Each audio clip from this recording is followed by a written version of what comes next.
जी बोले क्यों? कि क्या बताऊं, जब से शादी हुई है, जिस घर से, जिस दिन से मेरे घर में आई है, उस दिन से 8 बजे तो जगती है, 8 बजे तो जगती है महाराज। और मेरे बेटे पर पता नहीं क्या जादू कर दिया है, बिस्तर पर मेरा बेटा उसे चाय बना कर देता है।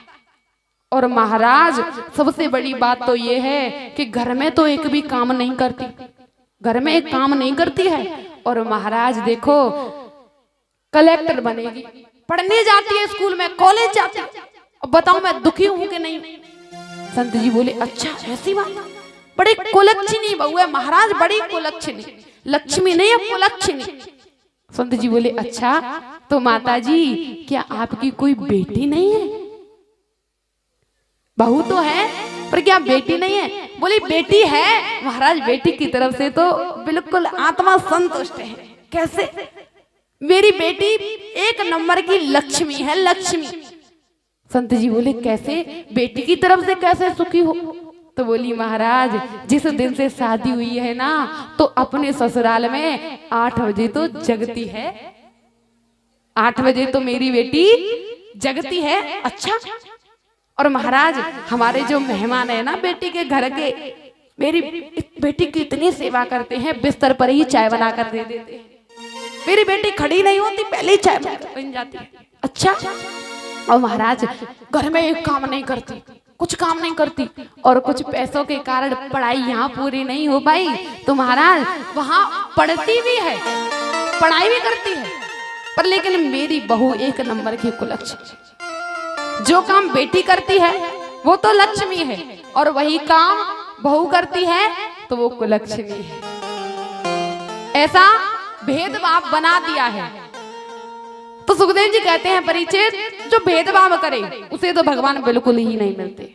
जिसके हृदय में कपट है, द्वेष है, हिंसा है, तो उसे भगवान कैसे मिल सकते हैं?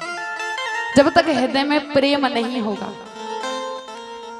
मैया जब तक हमारा हृदय साफ नहीं होगा, जैसे आप कभी हमें अपने घर बुलाओ, हमें अपने घर बुलाते ही अपने दरवाजे पर कूड़ा इकट्ठा कर दो, बहुत सारा कूड़ा इकट्ठा कर दो, फिर हमसे कहो आ जाओ आ जाओ, लड़ाई झगड़ा आपके घर में हो रहा हो, हमसे कहो आ जाओ, तो हम आ जाएंगे?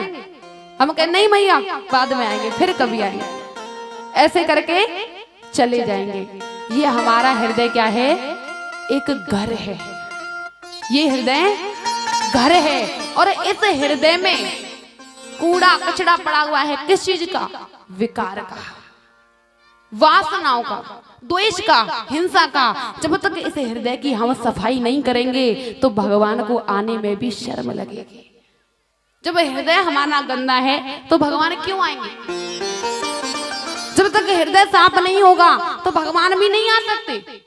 पहले हृदय को साफ करना पड़ेगा, तभी ही भगवान उसमें प्रवेश करेंगे। जब भगवान प्रवेश कर देंगे तो हमें दर्शन तो अपनी आप ही हो जाएंगे। एक बार क्या हुआ मैया, लड़ाई झगड़े से मुझे एक बात याद आ गई, तुम कहो तो सुनाओ, बताओ। एक बार क्या हुआ कि बिन बुलाया एक मेहमान आ गया, बिन बुलाया घर में मेहमान आ गया। अब मैया वो कितना खाए, जो उनकी घर में देवी जी थी, बहुत सारी रोटियां बनाए, इतना खाता तो बेचारी रोटियां बना बना कर थक जाती। तो अब वो सोचने लगी कि आखिर में इसे यहाँ से भेजे कैसे, जाए कैसे। तो दोनों ने सलाह बनाई, वो बोली कि ऐसा करना, हम दोनों झूठ मूठ का लड़ेंगे, झूठ मूठ का झगड़ा करेंगे, और झूठ मूठ का आप मुझे मारना और मैं झूठ मूठ का रोऊंगी, और ना मैं भोजन बनाऊंगी और ना ये यहाँ रहेगा और चला जाएगा। बोले ठीक है। और तो जैसे ही दोनों में सलाह हुई,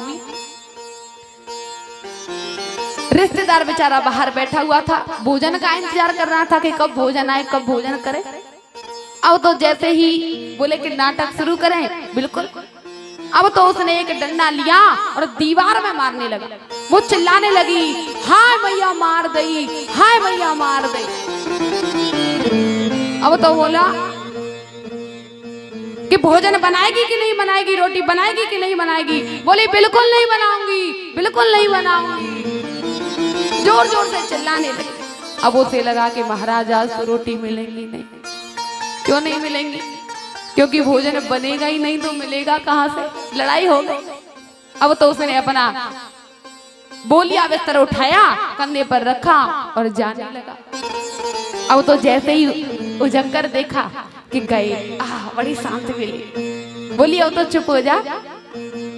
तो बोली अरे महाराज ये तो झूठ मूठ की लड़ाई थी, अब तो मैं अच्छे अच्छे पकवान बनाऊंगी। बोला कि मैंने झूठ मूठ का मारा। वो बोली मैं भी झूठ मूठ की रोई। अब जैसे ही पकवान बन गए तो रिश्तेदार आया और बोला महाराज हम भी झूठ मूठ के ही गए थे, हम भी सच के नहीं गए थे। तो मैया कोई कोई ऐसा भी व्यक्ति होता है इस संसार में, हर तरह के व्यक्ति होते हैं।